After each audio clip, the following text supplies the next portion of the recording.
चलो भाई, सबसे पहले बहुत बहुत बधाई है अगर 11वीं पास हो गए हैं तो। पास है कि सप्लीमेंट्री? पास है। चलो सर मेरे इतने उते हो गए। कल रिजल्ट आ गया, देख लिया, राजी हो गए, मिठाइयाँ खा ली, जो भी करना है कर लिया। अब आज से नहीं खाया नहीं माया, बरोबर। रिजल्ट पीछे रहते जाएंगे, पर एक बात ध्यान रखनी है कि जो रिजल्ट अपने को पिछली क्लास में मिला है अपने को उससे आगे जाना है। ऐसा नहीं कि सर मेरे को तो 11वीं में 80 आए थे, 12वीं में 60 आ रहे हैं, ये नहीं करना है। 80 है तो 90 क्रॉस करना है, 90 है तो 100 तो क्रॉस होगा नहीं, तो 95 क्रॉस करें, 97 क्रॉस करें। अपना अभी तक का हाईएस्ट रिकॉर्ड कितना है भाई? अपना अभी तक का हाईएस्ट है 97.8। ठीक है, अपने इसी को तोड़ना है, बरोबर है। इसी को अपन टारगेट लेके बैठे, इतना ही है 97.8 बस। ठीक है, अच्छा कौन है? मुस्कान, बाहर फोटो लगा हुआ है, देख सकते हैं आराम से। और मैं तो कह रहा हूँ कि अपने, और मैं हर बार करवाता हूँ, ये तुमको भी करना है। आज क्या करना है, रास्ते में जाओगे ना घर तो एक वाइट पेपर लेना, वाइट बड़ा वाला, वो कार्डबोर्ड शीट आती है या वो नॉर्मल शीट ले लेना, उतर आता है ना वो बड़ा वाला वाइट पेपर, जिससे अपन चार्ट पेपर इसको बोलते हैं। तो चार्ट पेपर लेना है और चार्ट पेपर कुछ ऐसा दिखेगा तुमको, ये ऐसा बन गया चार्ट पेपर। ठीक है, अब इस पे क्या करना है, सिर्फ इतना लिखना है,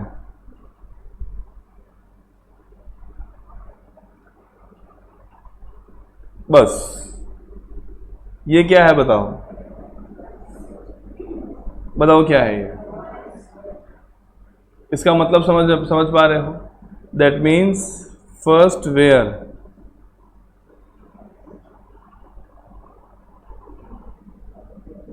मैं बिल्कुल भी ये बात नहीं कर रहा कि स्कूल में फर्स्ट आ जाओ, क्लासेस की जरूरत नहीं है। क्लास में आ गए फर्स्ट, हो गया। फर्स्ट कहाँ चाहिए? इन राजस्थान।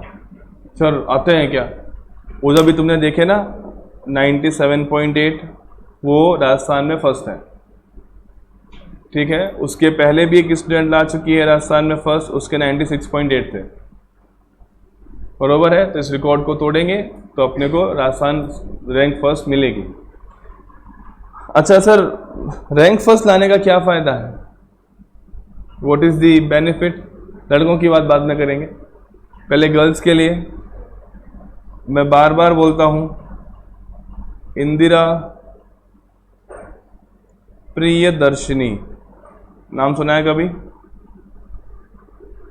नाम सुना है कभी? इंदिरा प्रियदर्शनी? सर नहीं सुना। ये एक योजना है अपने राजस्थान सरकार की, एक स्कीम है जो बोलती है कि अगर गर्ल्स अपनी कैटेगरी में, I am talking about girls only, so girls अपनी कैटेगरी में, अब कैटेगरी का मतलब क्या होता है? जैसे general category, OBC category, minority category, ST SC category, इन 4 कैटेगरीज में अगर कोई भी लड़की राजस्थान में रैंक 1 लाती है, मतलब जनरल का एक स्टूडेंट होगा, ओबीसी का एक, माइनॉरिटी का एक और एससी एससी का एक, तो 4 बच्चों को स्ट्रीम वाइज, अगर आप कॉमर्स में फर्स्ट रैंक लाते हो, 4 बच्चों को स्ट्रीम वाइज, तो अपनी क्लास में मान लो कि चारों कैटेगरी अगर होती है, तो चारों कैटेगरी अगर एक बच्चे अपनी स्ट्रीम में अपनी कैटेगरी में फर्स्ट रैंक लाते हैं तो उन्हें राजस्थान सरकार 1 लाख रुपए इनाम देती है। कितने रुपए देती है? 1 लाख। अब 1 लाख का पता है मतलब क्या होता है? तुम्हारी 11वीं, तुम्हारी 12वीं, तुम्हारी सीए फाउंडेशन, तीनों फ्री हो जाते हैं। ठीक है, दूसरी बात, वो तुमको स्कूटी देते हैं। स्कूटी लगभग 70-80 हज़ार की तो होगी, so it goes near 2.25 lakh करीब तुमको मिल जाते हैं, सिर्फ पढ़ के रैंक 1 लाना है। वो तुमसे वही करवाना चाह रहे हैं जो तुमको करना है। ठीक है सर, लड़कों के लिए 2 टाइप की स्कॉलरशिप्स होती हैं। अब वो डिपेंड करता है कि आप कौन सी स्कूल में हो, प्राइवेट में हो कि गवर्नमेंट स्कूल में हो, उसके हिसाब से स्कॉलरशिप्स आती हैं। तो ज़्यादा उस पर मैंने पढ़ाई करी नहीं है, ज़्यादा पढ़ा नहीं है उसके बारे में, क्योंकि अमाउंट इतने बड़े नहीं हैं। उसमें अप टू 50,000 तक की तुमको स्कॉलरशिप मिलती है। अप टू बहुत होते हैं 50,000 भाई, और उसमें तुमको रैंक 1 नहीं लानी है, रैंक 1 नहीं चाहिए। वहाँ तुमको एक कट ऑफ निकलता है गवर्नमेंट का, मान लो कट ऑफ आ गया 85, तो आपको 85 से ऊपर स्कोर करना है, तो तुम्हें क्या मिल जाएगी, वो स्कॉलरशिप मिल जाएगी। और ये स्कॉलरशिप लड़कियों के लिए भी एप्लीकेबल है। दैट मीन्स गर्ल्स के लिए 2 फायदे हैं, बॉयज़ के लिए 1 फायदा है। ठीक है, अब बच्चे बोलेंगे सर ये तो गलत बात है, लड़कियों के लिए 2 फायदे कि तुम एक तो लो, दूसरा बाद में देखेंगे। ठीक है, सो अगर तुम लोग 80-85 जो भी कट ऑफ निकलेगा उसको पार करते हो तो तुमको स्कॉलरशिप मिलती है, वो अप टू 50,000 रहती है, कहीं पे 15, कहीं 25, कहीं 30, वो डिपेंड करता है। दूसरा, अगर गर्ल्स अपनी कैटेगरी में रैंक 1 लाती है तो 1 लाख रुपये स्कूटी, अपने पहले स्टूडेंट्स ला चुके हैं, उनको बकायदा 1 लाख रुपए का चेक और स्कूटी मिली है। ठीक है, उसके बाद में अगर तुम लोग 1 लाख रुपए के चेक और स्कूटी के पायदान में नहीं आ पाते हो तो तुमको मिलते हैं टैबलेट्स, टैब मिलते हैं, टैब, तो वो भी तुमको मिल सकते हैं। वो डिपेंड करते हैं कि अपन ने कुछ ढंग से 12वीं की पढ़ाई करी है तो। ठीक है, अब मैं हर साल ये टारगेट लेके चलता हूँ, फिर से टारगेट डिसाइड कर रहा हूँ कि मेरा टारगेट बेसिकली पर्सनली, मेरा टारगेट जो है वो 500 में से 500 का है। जिस दिन मैं ये अचीव कर लूँगा उस दिन मैं ये मानूंगा कि मैंने अच्छे से काम कर लिया है। सो 500 में से 500 मतलब सब्जेक्ट कितने होते हैं, 5। Accounts, eco, BS, core commerce है, इंग्लिश और हिंदी तुम्हारे 2 लैंग्वेज सब्जेक्ट्स हैं। कितने नंबर होते हैं, 500। नंबर कितने लाने हैं सर, तो पूरे थोड़ी आते हैं। पिछले रिजल्ट में घर जाके सर्च कर लेना, प्राची सोनी नाम की साइंस की लड़की ने कितने नंबर लाए थे, वो 500 में से 500। सो अभी तक एक ही है, दूसरा अपन बनते हैं। कोई प्रॉब्लम है क्या इसमें तुमको? मतलब एक तो क्या है पता है, प्रॉब्लम हो गई, समस्या ये है कि हम खुद को बहुत टॉप के पायदान पे इमेजिन ही नहीं कर पा रहे। ये हो रहा है तुम्हारे साथ में? मेरे कहा 500, ना 300 आ जाए तो ही बहुत है। ये अपनी बीमारी हो गई है और उस बीमारी के चलते हम वो नहीं कर पाए जो हम कर सकते हैं। तो पहले तो खुद को इमेजिन करना शुरू करो। जो बच्चे 60% ला रहे हैं वो 90 पे खुद को इमेजिन करो कि अगर मेरे 90% आ गए तो मेरे घर वाले मुझे कैसे देखेंगे। तेरे 90 ये इमेजिन करो। अगर मेरे 98, 99 आ गए और मुझे इंदिरा प्रियदर्शनी मिल गया तो लाख रुपए का कैश आएगा, सीधा कैश आता है, चेक आता है लाख, लो भैया लाख रुपए। और वो देने के लिए मोस्टली जो मिनिस्टर्स होते हैं वो खुद आते हैं। तुम राजस्थान में केवल 4 लोग को मिल रहा है कॉमर्स के अंदर, तो मिनिस्टर खुद तुमको, अभी तुमको पता है मदन दिलावर आए थे पिछले साल, मदन दिलावर आए थे किसके लिए, वो स्कूटी देने के लिए। बहुत कम लोग को मिलता है, उनको पता होता है कि इंपॉर्टेंस है तब वो आते हैं। तो मिनिस्टर्स जो होते हैं वो लोग खुद आके तुमको इसको फैसिलिटेट करते हैं। तो हम लोग क्यों उसके लिए नहीं कोशिश कर सकते? अपने जो सीनियर्स हैं उन लोगों ने किया है तो हम लोग भी ये काम करेंगे। लेकिन ये चीज़ें केवल बातें करने से नहीं होती है कि बड़ी बड़ी बातें कर ली, क्या 99% लाएंगे सर, राजस्थान रैंक 1, उसके लिए उतनी मेहनत करनी पड़ती है, बराबर है। और वो मेहनत जो है वो डिसिप्लिन तरीके से करनी पड़ती। डिसिप्लिन का मतलब कि हम लोगों ने एक फिक्स टाइमलाइन पे कोर्स ख़त्म करने पड़ते हैं, फिक्स टाइमलाइन पे टेस्ट देने पड़ते हैं, फिक्स टाइमलाइन पे रिवीजन करने पड़ते हैं, और वो सारा अपने को बहुत सीरियस नोट पे करना पड़ता है। एग्ज़ाम टाइम करीब आया, हमने पढ़ना छोड़ दिया कि अब तो बहुत कर लिया, अब क्या बार बार एक ही चीज़ को पढ़ना है। सो वो जो जैसी टेंडेंसी डेवलप होगी उसके अपने आप स्कोर कम होने शुरू हो जाएंगे। ठीक है, तो मेरा टारगेट जो रहता है हर बार अचीव हो रहा है, इस बार भी अचीव होगा। हम लोग 25 नवंबर 2025 ये अपनी लास्ट डेट है कोर्स कंप्लीट होने की। इसके आगे कोर्स नहीं जाएगा, मतलब नहीं जाएगा। It will have to be completed by hook और क्रूक। सर मतलब अगर हमें अक्टूबर में लगा कि कोर्स आगे जाने के चांस हैं तो उस केस में क्लास का टाइम बढ़ जाएगा, कोर्स आगे नहीं जाएगा। ठीक है सर, ये डेट क्यों ली हुई है, क्या लगता है तुम्हें, क्या कारण रहा होगा? वाई दिस 25 नवंबर? कोई तो रीजन रहा होगा। नवंबर के बाद में क्या आता है? दिसंबर। और दिसंबर में किसका पेपर होता है? हाफ ईयरली का पेपर होता है। एक बोर्ड हम लोग पहले दे के आए 10th का बोर्ड। हाफ ईयरली के पेपर में कोर्स कितना आता है? फुल कोर्स आता है। हम लोग क्या है, दिमाग से पैदल लोग हैं, पता है कि फुल कोर्स आ रहा है पर आधा पढ़ के जा रहे हैं कि ठीक है बाकी के जो 3 चैप्टर बच गए हैं या 4 बच गए हैं उनको बाद में कर लें। बाद में क्यों कर लेंगे? तुम्हारा आरबीएसई बोर्ड पागल तो नहीं है, वो कुछ तो सोच के हाफ ईयरली में पूरा कोर्स का टेस्ट ले रहा है। तो अपने 25 नवंबर को कोर्स करके हाफ ईयरली में फुल कोर्स को एज बोर्ड का पेपर समझ के ही अपीयर होना है। फिर हम लोग क्या करेंगे, तुम्हारा हाफ ईयरली का पेपर होगा, जैसा भी तुमने करा, सही किया खराब किया, जो लोग पढ़ रहे होंगे उनको अपनी गलतियां दिखेंगी, जो लोग नहीं पढ़ रहे होंगे उनको गिल्ट फील होगा, वो गिल्टी फील करेंगे कि अरे यार सब आगे निकल गए, मैं पीछे रह गया, यार रह गई। हाफ ईयरली के तुरंत बाद अपने यहाँ पे टेस्ट शुरू होंगे और वो टेस्ट कब तक चलते रहेंगे? जब तक एग्जाम नहीं आ जाए। मतलब टेस्ट होंगे चैप्टर वाइज, फिर कोर्स वाइज, फिर प्री बोर्ड्स होंगे, तुमको बहुत सारे पेपर देने हैं। और उस दौरान अगर मुझे कोई बच्चा यहाँ वहाँ उछल कूद करता दिखता है या मेरे को लगता है कि ये बच्चा जैसे मैं चाहता हूँ वैसे नहीं पढ़ रहा, तो उस केस में मैं उनके पेरेंट्स को ससम्मान यहाँ बुलाऊंगा। ठीक है, फिर क्या होगा उधर देखेंगे। यहाँ तक मामला समझ में आ रहा है? सो अपना पैटर्न वैसा नहीं है कि हम लोग मजाक मस्ती ही करें, केवल मजाक मस्ती भी होगी, पहले भी किए हैं अब भी करेंगे, मजाक मस्ती भी होगी, लेकिन सब टारगेट बेस्ड होगा, विद डिसिप्लिन होगा।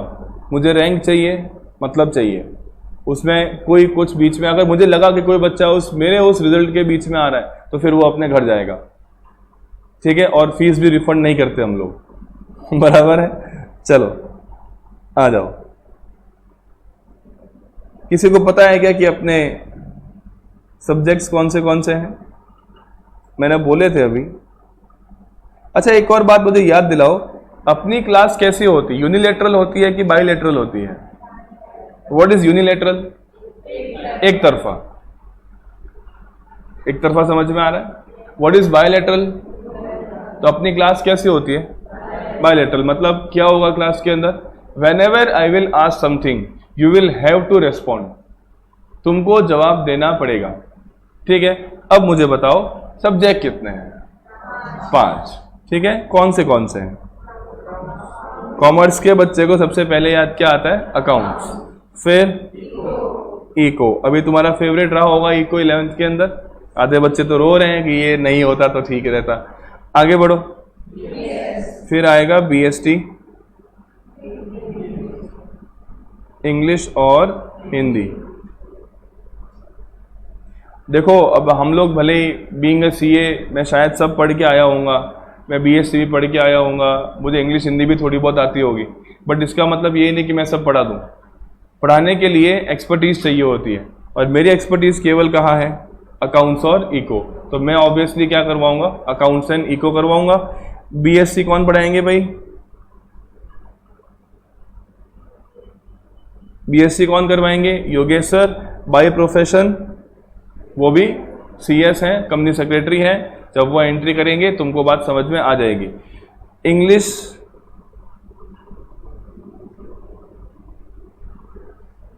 कुछ कम लिखा है क्या मैंने? के बाद में ई नहीं है क्या? No sir. देखो ये राक्षस हो गया, राकेश थोड़ी है ये चलो राकेश सर, ये क्रॉप करना पड़ेगा। हिंदी कौन पढ़ाएंगे? आनंद सर। सो अपने पास में सब्जेक्ट की एक्सपर्ट फैकल्टीज हैं, जो एक्सपर्ट से वो पढ़ाए तो ठीक रहता है। तो ये अपना स्टाफ वाला जो मामला है, जो तुम्हारे टीचर से बताना जरूरी होता है। अब what facilities you will get, क्या हम लोग को वो स्कोर मिले, तो उसके लिए अकाउंट्स और इको की तुम्हें क्या मिलेंगी? बुक्स मिलेंगी, ऑब्वियस है, पहले भी मिली है अब भी मिलेंगी। साथ में तुमको अकाउंट्स, इको, इंग्लिश और हिंदी, इन 4 सब्जेक्ट्स के वीडियो बैकअप्स मिलेंगे। नाउ ये तुमको 11th में अभी मिले हैं। जिन लोगों ने उन बैकअप्स का यूज़ किया है उनको पता होगा वो कितने इंपॉर्टेंट हैं। देखो अगर क्लास में मान लो कि 100 बच्चे होते हैं, 100 में से अगर केवल 5 बच्चे ऐसे हो गए जो ढंग से नहीं आ पाए due to extraordinary reasons, जैसे मान लो बीमार पड़ गए, घर में कोई बीमार हो गया, घर में किसी की बहुत क्लोज पर्सन की शादी हो गई, या कोई जैसे वो होते हैं ना गवर्नमेंट सैलरीड पर्सन, उनकी ट्रांसफर हो गई, कुछ भी रीज़न हो सकते हैं, तो उन कारणों से अगर वो लोग क्लास को अच्छे से नहीं कर पाते हैं और वो 5 बच्चे अगर ये क्लास को, ये वीडियो बैकअप को पढ़ के 90 क्रॉस कर लेते हैं, तो मेरा ये सारा खर्चा करने का जो मामला है वो प्रूव हो गया, बराबर है। और मोस्टली बच्चों ने इसका यूज़ किया है, तुम्हारे जो 11th में तो बहुत सारे बच्चों ने यूज़ किया है, और उनके मेरे पास कंटिन्यूस फोन, सर वो मेरा वो चैप्टर ख़त्म हो गया, सर इसको ऑन करो ना, वो चैप्टर ख़त्म हो गया उसको ऑन करो ना। तो ये चीज़ें बहुत काम आई है, आगे भी काम आएंगी। तो तुमको अकाउंट्स, इको, इंग्लिश, हिंदी के वीडियो बैकअप्स मिलेंगे। बीएसटी अभी होल्ड पर है, कुछ रीजंस हैं, इसके चलते हम लोग वीडियोस में नहीं जा पा रहे, तो अगर वो सॉर्ट आउट हो गए तो बीएसटी भी वीडियो बैकअप में आ जाएगा। सर बैकअप कहाँ मिलते हैं? बैकअप कहाँ मिलते हैं? संकल्प एडुकेयर की ऐप पर आप लोगों ने सिंपली लॉगिन करना होता है और मैं उस पर आपको एक्सेस देता हूँ। मोस्टली आपने लॉगिन करके रखा होगा, अगर नहीं किया है तो आज कर लेना। चलो ये तो हो गया अपना नॉर्मल जो बात करनी होती है कोर्स के बारे में और सब्जेक्ट्स के बारे में, तुम्हें कौन सी बुक्स मिलेंगी उसके बारे में। इको की बुक के बारे में कुछ पता है तुमको? देखी हुई है कहीं पे बुक? बहुत घूमती है मेरी बुक यहाँ वहाँ। बुक कैसी बनी हुई है, किसी ने देखी है आज तक? सेमी प्रिंटेड बुक है, आधी अधूरी लिखी हुई है, आधी हमने लिखनी है, मतलब मैं तुम्हारे साथ साथ लिखूंगा, ठीक है, और तुम यहाँ से टीप टीप के वापस अपने बुक को कंप्लीट करोगे। डायग्राम्स हम लोग साथ में बनाएंगे। बुक मोस्टली हफ्ते भर में तुम्हारे हाथ में आ जाएगी। चलिए अब क्योंकि बीइंग अ चार्टर्ड अकाउंटेंट मुझे अकाउंट्स से ही मामला शुरू करना पड़ता है, ठीक है। अभी 12th की अकाउंट्स की अगर बात करें, छोटा सा इतना सा कोर्स है।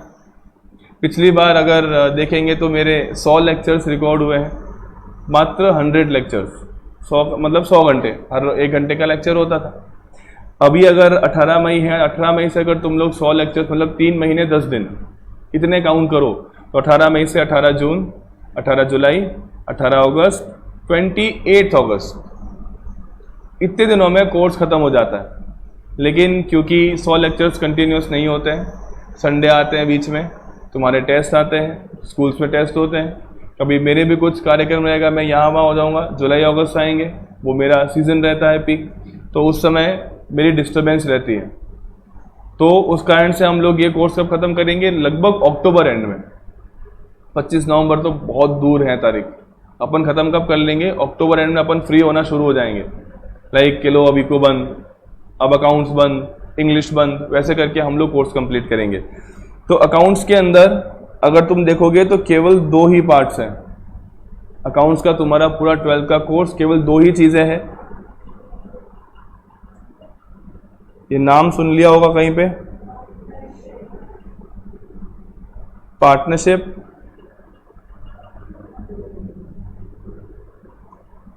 दूसरा कंपनी। तो केवल 2 चैप्टर्स पढ़ने हैं तुम लोगों ने। पहला कौन सा है? पार्टनरशिप, और दूसरा कौन सा है? कंपनी। पार्टनरशिप में हमारे पास टोटल 4 चैप्टर्स हैं। पार्टनरशिप के बेसिकली 4 बच्चे हैं और कंपनी के टोटल 5 बच्चे हैं।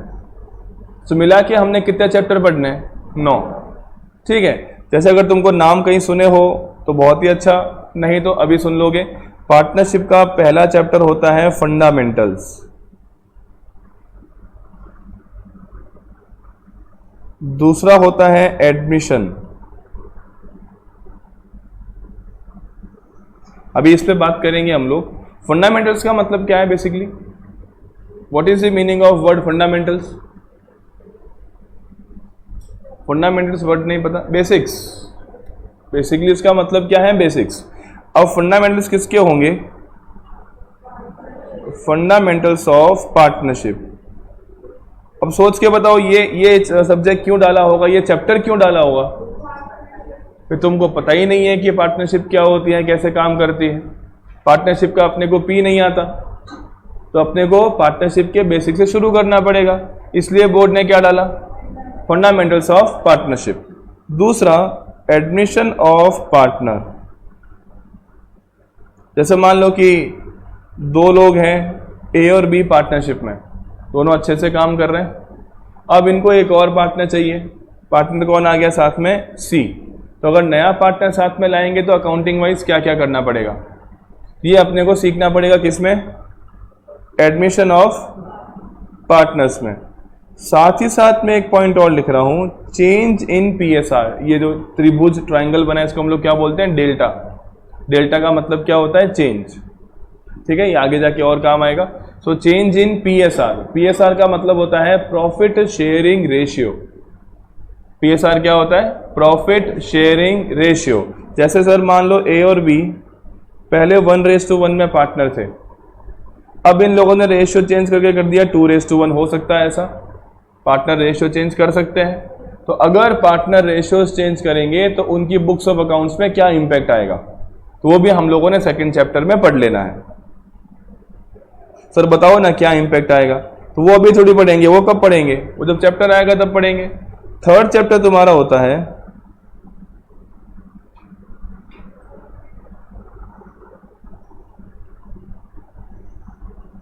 रिटायरमेंट और डेथ ऑफ पार्टनर। अब मुझे बताओ what is the difference between retirement and death?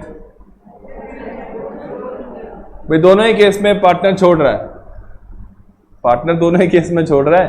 पहले केस में क्या हो रहा है? पार्टनर अपनी मर्जी से छोड़ रहा है, और दूसरे केस में क्या हो रहा है? पार्टनर भगवान की मर्जी से छोड़ रहा है। इतना ही तो डिफरेंस है। बाकी दोनों ही केस में क्या हो रहा है?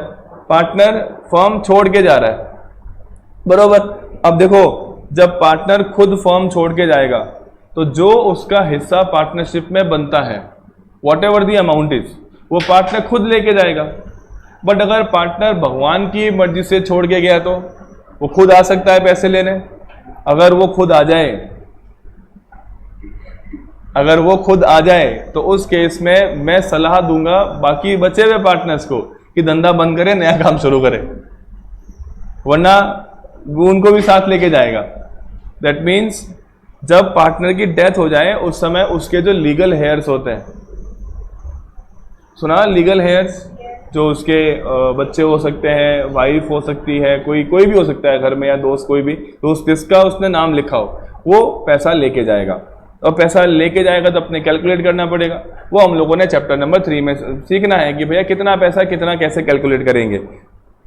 उसके बाद में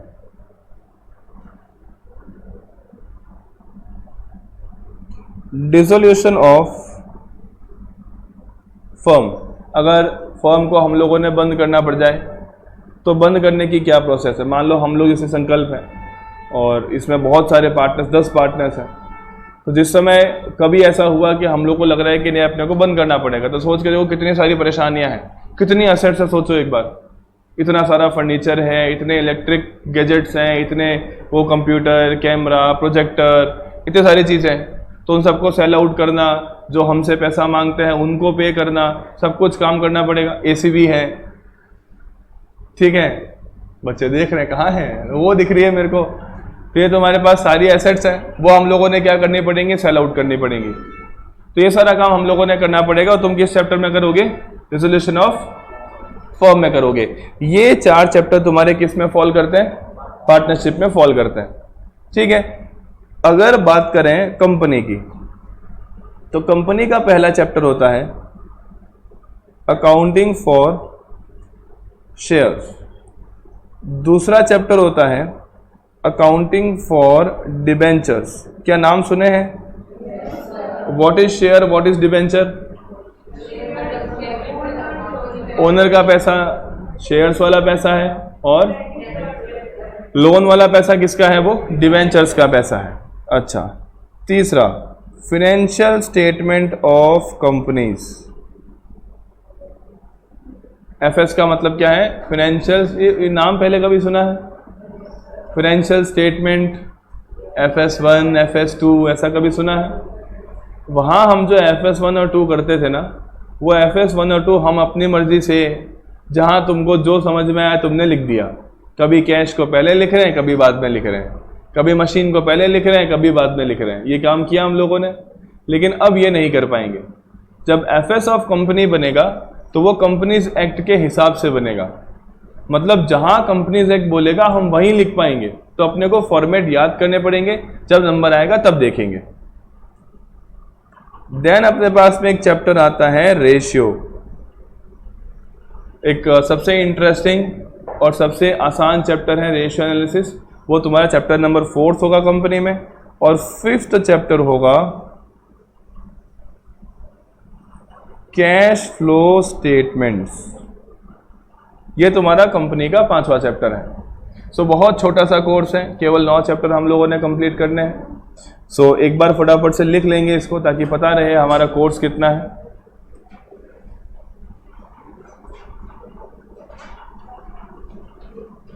कुछ रह गया है क्या? इतना ही तो कोर्स है।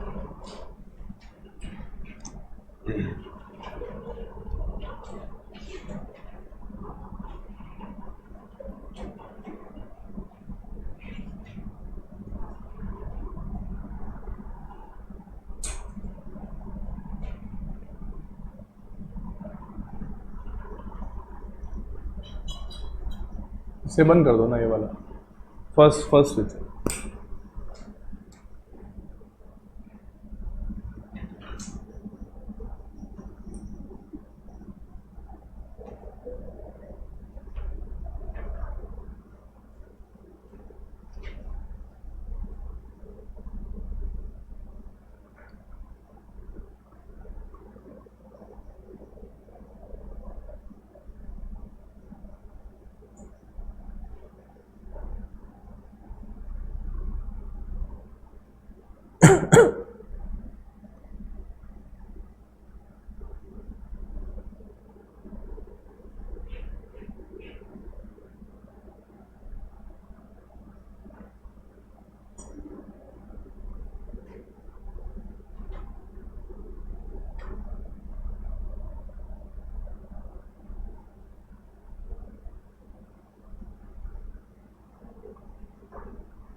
लिख दिया भाई।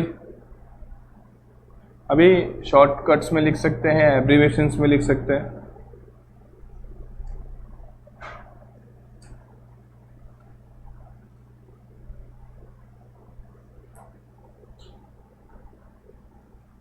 हटाएं इसको।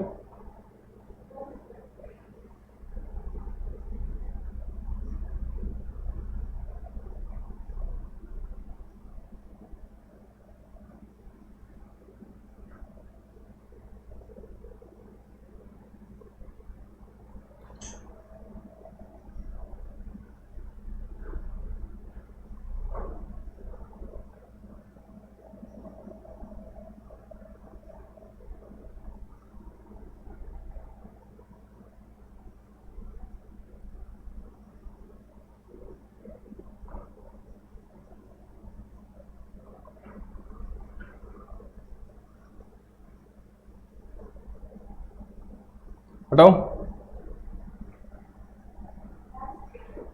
याद कर लो ना।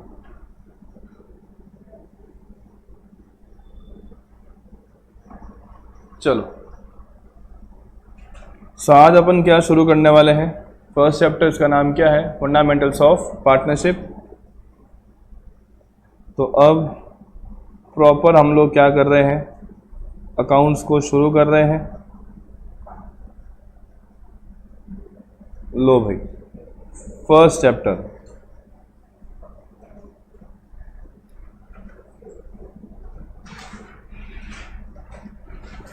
फंडामेंटल्स ऑफ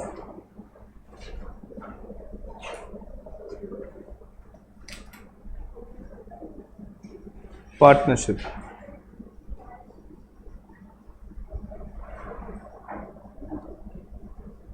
अब अकाउंटिंग तो बहुत दूर की बात है। सबसे पहली बात तो मुझे ये बताओ, what do you mean by the word partnership? जब दो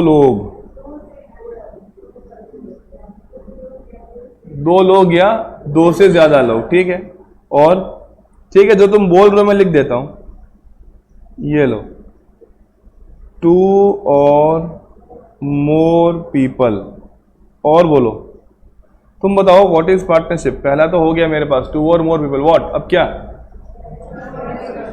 क्या? एक फर्म, लो भाई, एक फर्म, और क्या करते हैं? बेनिफिट्स के लिए काम करते हैं, फॉर म्यूचुअल बेनिफिट। अच्छा, और वो तो अकाउंटिंग का हिस्सा हो गया। मैं तो पूछ रहा हूं पार्टनरशिप क्या है? एक ही मोटिव के लिए काम करते हैं, लिख दिया मैंने। और चलो अब मैं इसमें थोड़ा ना इंटरेस्ट जगा देता हूं। अभी जो पेपर हुआ है 2025 का, उसमें क्वेश्चन था 2 नंबर के लिए, what do you mean by partnership? अब ये लिखोगे 2 और मोर पीपल, बेनिफिट, फिर क्या लिखा हुआ है तुमने? एक फर्म, एक मोटिव। बताओ भाई, आंसर कुछ तो जमा के लिखना पड़ेगा ना। तो सर जमा के आंसर जो लिखेंगे वो कैसे लिखेंगे? साथ साथ में लिखना शुरू करिए। सबसे पहली बात तुमको जो बताना चाह रहा हूं मैं, पार्टनरशिप की सारी जो चीजें हैं वो किससे गवर्न होती हैं, किससे कंट्रोल होती हैं? वो कंट्रोल होती है इंडियन पार्टनरशिप एक्ट 1932।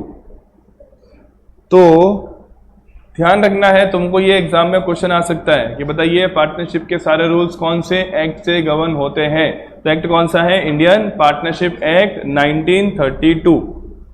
तो ऑब्वियस है पार्टनरशिप की डेफिनेशन भी किस में लिखी हुई होगी? इंडियन पार्टनरशिप एक्ट में ही लिखी होगी। सो meaning of partnership,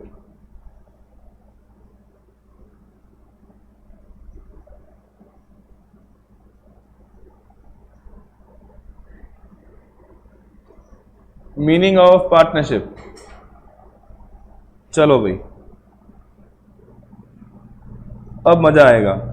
as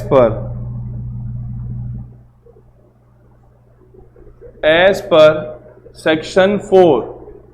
sir हमको सेक्शन पूछते हैं क्या? अरे पूछते हैं, तुम्हारे पिछले कई पेपर्स में सेक्शन पूछे गए कि बताओ ये चीज कौन से सेक्शन में लिखी है।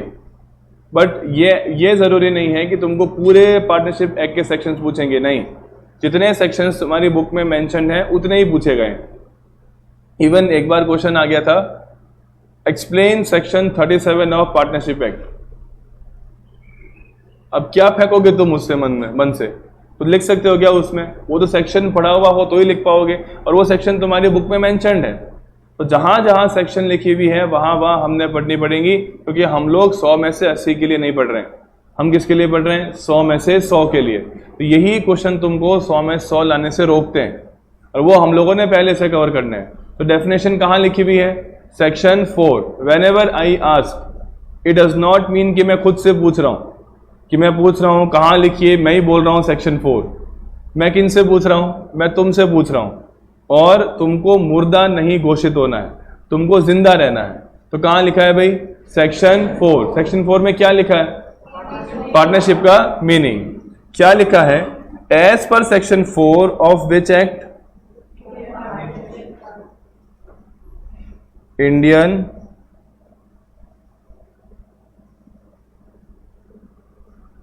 Partnership act.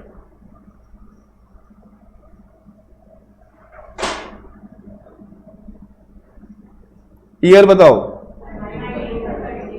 1932। यहां से डेफिनेशन बनेगी। अब देखो तुमने आंसर दिया था, उसकी कैसे 12 बज रही है। Partnership is an agreement, partnership is an agreement. तो पहला मामला समझो, अगर मैं तुमसे पूछता हूं कि पार्टनरशिप क्या है, तो पार्टनरशिप एक एग्रीमेंट है, बरोबर। ये बात दिमाग में घुसेगी, पार्टनरशिप क्या है, एक एग्रीमेंट है। अब मुझे बताओ एग्रीमेंट कैसे कैसे हो सकते हैं। वेदर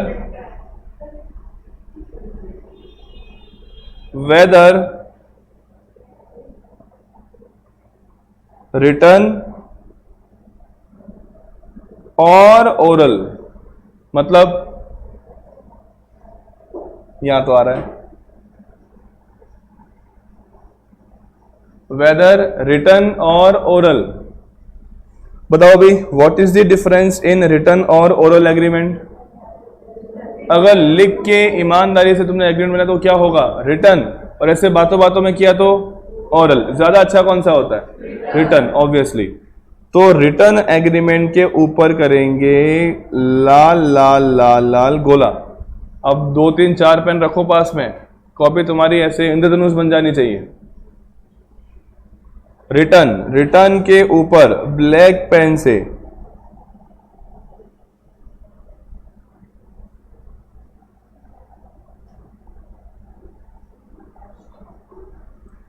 रिटर्न एग्रीमेंट को हम लोग क्या बोलते हैं, पार्टनरशिप डीड।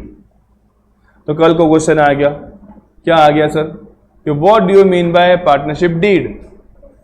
तो बताओ भाई क्या लिखोगे उसके अंदर, पार्टनरशिप का कौन सा एग्रीमेंट, रिटर्न एग्रीमेंट। चलो आगे बढ़ते हैं। वेदर रिटर्न और oral to share profits or losses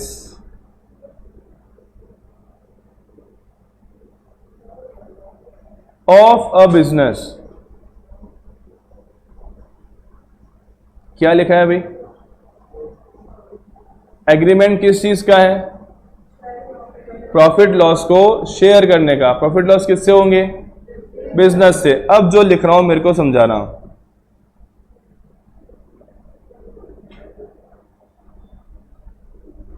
running by all और बाय एनीवन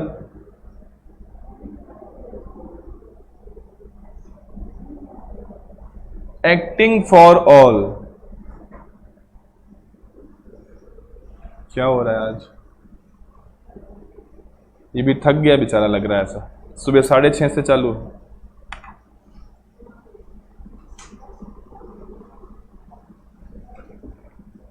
लो आजा भाई, बताओ क्या लिखा है, अब समझा दो मुझे फटाफट से क्या लिखा है। अंग्रेजी है, अंग्रेजी। प्रिंसिपल ऑफ,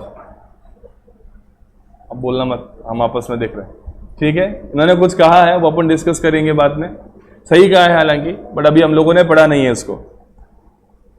3 पार्टनर हैं ए बी और सी, ठीक है। अब हो सकता है कि तीनों पार्टनर काम कर रहे हो सकता है कि बी और सी ने केवल पैसे लगाए, काम कौन कर रहा है, ए कर रहा है। वही तो लिखा है, क्या लिखा है देखो तो, रनिंग बाय ऑल, सब मिलके काम कर रहे हैं, या फिर एनीवन एक्टिंग फॉर ऑल, मतलब काम एक ही कर रहा है लेकिन नाम किनका आ रहा है, तीनों का आ रहा है। ये बात बरोबर है। तो याद कर सकते हैं, जब भी डेफिनेशन पूछेंगे ऐसी डेफिनेशन लिखना कि सामने वाला सोचने लग जाए कि इसने पक्का नकल करी है। इतना अच्छा लिख रहे हैं कि बुक से उतारा होगा, ये सोचे, नंबर तो काट नहीं सकता, अपने को तो पूरा आंसर लिख के आना है। तो बताओ याद करके देखते हैं, बताओ इसकी डेफिनेशन कहाँ लिखी है, सेक्शन 4 में। साथ साथ बोलेंगे as per section 4, as per section 4। एक तो कल से कुछ नाश्ता वास्ता करके आना, ठीक है। मुर्दों की तरह पड़े रहोगे तो मजा नहीं आएगा। अभी अपने को 25 नवंबर तक तो कोर्स करना है, फिर अपने को सारे टेस्ट रिवीजन करने हैं। ऐसे मुर्दों की तरह पड़े रहोगे तो एक आध तो कम हो जाएगा, बराबर है। चलो पढ़ के देखते हैं क्या लिखा है, वापस देखो भैया। एज पर सेक्शन 4 कहाँ का, कौन सा act?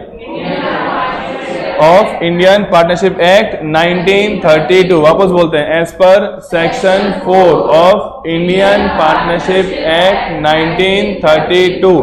Partnership is an agreement, partnership is an agreement, whether written और ओरल, वेदर रिटन और oral, to share what? Profits and loss of business, carried on by all और by anyone acting for all. तो तुम्हारे दिमाग में segment बनने चाहिए। पहला सेगमेंट क्या है? सेक्शन 4। दूसरा क्या है? एग्रीमेंट। ठीक है, वो तो एक्ट तो हो गया, सेक्शन 4 के साथ में ही है। दूसरा सेगमेंट क्या है?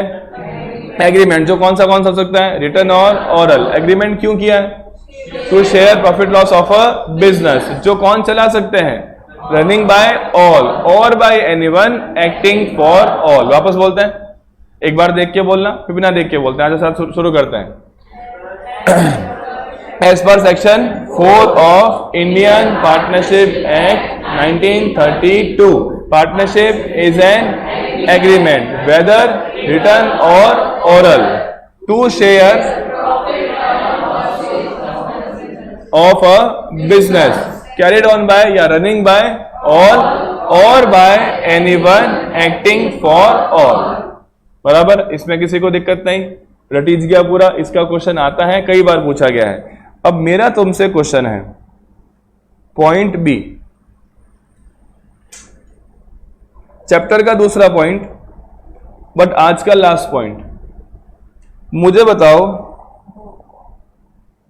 अगर मैं तुमसे पूछूं कि किसी भी पार्टनरशिप में कितने पार्टनर्स हो सकते हैं, तो तुम मुझे पूछोगे सर आप जो लिमिट पूछ रहे हो वो कौन सी पूछ रहे हो? लोअर लिमिट पूछ रहे हो कि अपर लिमिट पूछ रहे हो? दोनों पूछ लेता हूं, बताओ। मिनिमम पार्टनर्स कितने होते हैं और मैक्सिमम पार्टनर्स कितने होते हैं? बताओ। मिनिमम कितने चाहिए? 2। सर मैक्सिमम कितने चाहिए? हाँ, तुमने कहीं 11th में शायद पढ़ के रखा, कितने चाहिए मैक्सिमम? 50 चाहिए। मेरा क्वेश्चन है, मैक्सिमम पार्टनर्स की लिमिट कहां लिखी गई है? बताओ। तो पहला जवाब तो ये होगा कि मैक्सिमम पार्टनर्स की लिमिट इंडियन पार्टनरशिप एक्ट में नहीं लिखी गई है। बरोबर है। ये कहां लिखी गई है? ये लिखी गई है कंपनीज एक्ट 2013। बरोबर।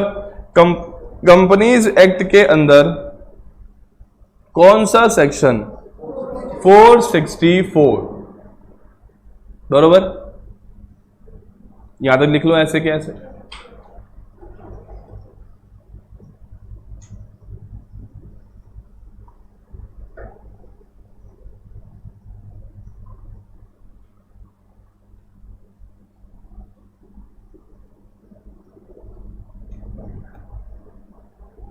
कंपनीज एक्ट के अंदर सेक्शन 464।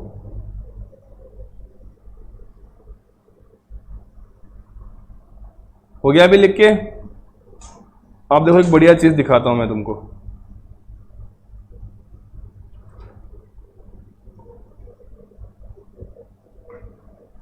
ये देखो, ये कौन है? ये है तुम्हारा कंपनीज एक्ट। ऐसे ही लिखा हुआ है, एक्ट मतलब पूरी किताब है, पूरी एक। और कंपनीज एक्ट का हम सेक्शन कौन सा बोल रहे हैं? 464। 464 कहाँ गया? ये रहा 464। क्या लिखा है? Prohibition of association or partnership of person exceeding certain number. मतलब एक्चुअली क्या हुआ, तुम्हारे दिमाग में बात आनी चाहिए थी कि सर पार्टनरशिप के नंबर्स वहां क्यों लिखे गए हैं? ये नहीं होना चाहिए, ये लिमिट कहां होनी चाहिए थी? पार्टनरशिप में। लेकिन कंपनीज एक्ट ने क्या लिखा कि अगर हम जितने आदमी बता रहे हैं उससे अगर ज्यादा पार्टनर किसी फर्म में हुए, किसी पार्टनरशिप में हुए, तो उसे हम लोग क्या करेंगे? प्रोहिबिट करेंगे। मतलब कंपनीज एक्ट ने बोला कि if you have partners more than 50, तुमने बताया 50 की लिमिट, अगर 50 से ऊपर पार्टनर हुए तो वो फिर पार्टनरशिप नहीं रहेगी, उसे कंपनी में कन्वर्ट किया जाएगा। ये बात समझ में आ रही है? तो इसलिए लिमिट कहाँ लिखी हुई है? कंपनीज एक्ट में। अब देखो एक बार कंपनीज एक्ट की लैंग्वेज पढ़ के देखते हैं इन लोगों ने क्या लिखा है। अगर अंग्रेजी मीडियम के बच्चे हैं सारे, आंग्ल माध्यम, हो सकता है कि तुम अपने इंग्लिश मीडियम के होने पे थोड़ा सा डाउट करने लगो, मेरे पता नहीं वो कहाँ चला गया, आजकल मिलता ही नहीं है। ये सुखर करके आ जाता है ना, वो पीडीएफ के साइड में मिलता है ना वो। हम कहाँ तक पहुंचे हैं वैसे? 245, 128 पे पहुंचे अभी तो। ये ऐसे नहीं आए, आ गया मिल गया, मेरे को मिल गया भाई। 212, 410,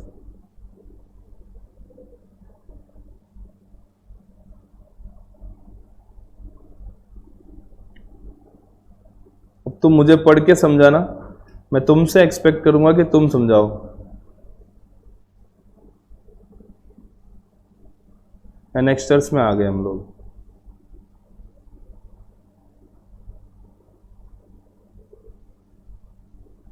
फोर 67, 66, ये रहा।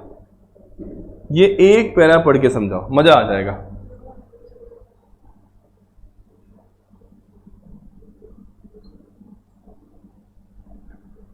बताओ।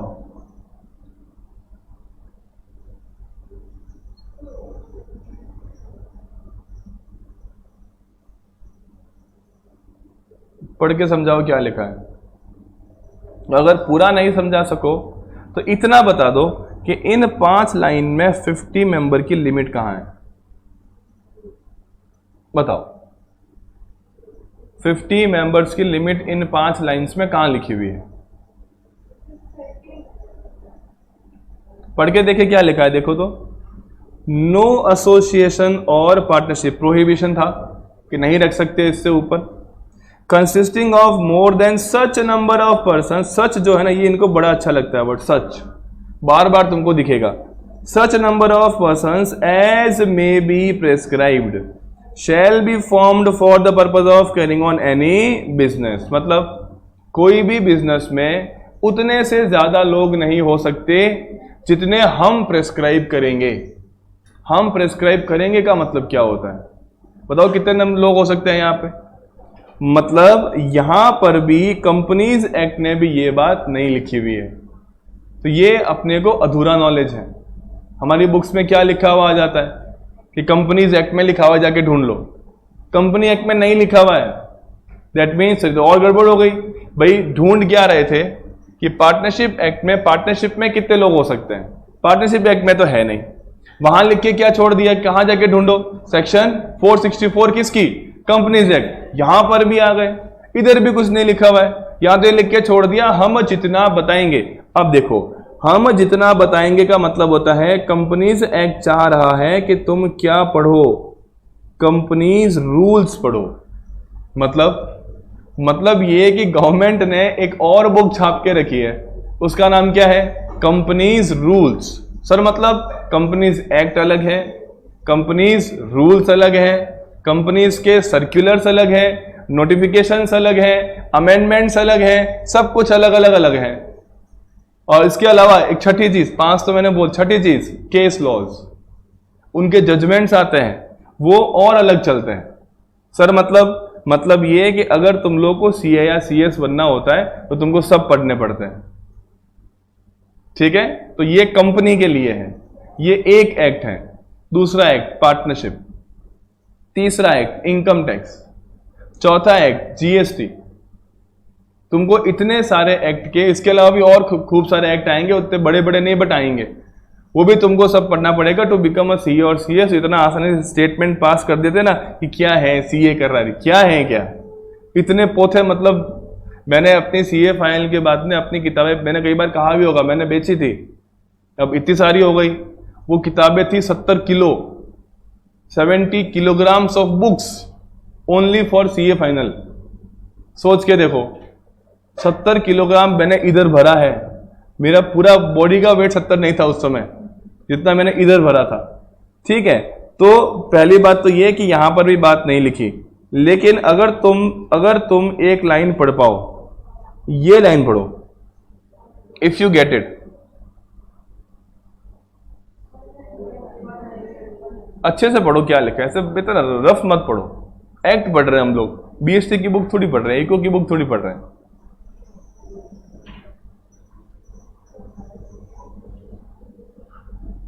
ऊपर क्या लिखा था, यहां इसमें क्या लिखा था कि हम प्रेस्क्राइब करेंगे फिर क्या लिखा, हम जहां पर भी प्रेस्क्राइब करेंगे वो प्रेस्क्रिप्शन किससे ज्यादा नहीं हो सकता, 100। मतलब हम जब कंपनीज रूल्स में पढ़ेंगे ना, तो वहां जो भी नंबर होगा वो 100 से ज्यादा नहीं होगा। ये बात समझ में आ रही है। और कंपनीज रूल्स में लिखा है कि नंबर कितना होगा, 50। तो 100 से कम है कि ज्यादा है, ऑब्वियसली कम है। क्या कंपनीज रूल्स को अमेंड कर सकते हैं, कर सकते हैं, चेंज होता है। क्या 50 से 60 मेंबर हो सकते हैं, हो सकते हैं। 70 हो सकते हैं, 80 हो सकते हैं, 90 हो सकते हैं, 99 हो सकते हैं, 100 हो सकते हैं, 101 नहीं हो सकते। अगर आपको कल को वो जो नंबर ऑफ पार्टनर्स है उसको 100 से ऊपर करवाना है तो चेंज किस में करना पड़ेगा, सेक्शन 464 में चेंज करना पड़ेगा।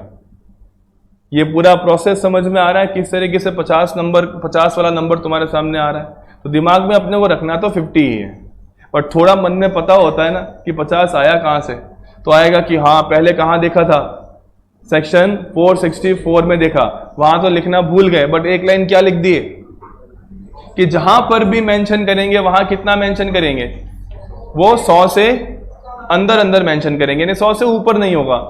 और वहां मेंशन कितना किया, 50। हाउएवर मेरे पास में कंपनीज रूल्स भी हैं, मेरे पास कंपनीज रूल्स भी पड़े हैं और मैंने इसमें कहीं पे मार्क करा हुआ होगा, ये मार्क करा है, देखो पढ़ के देखो।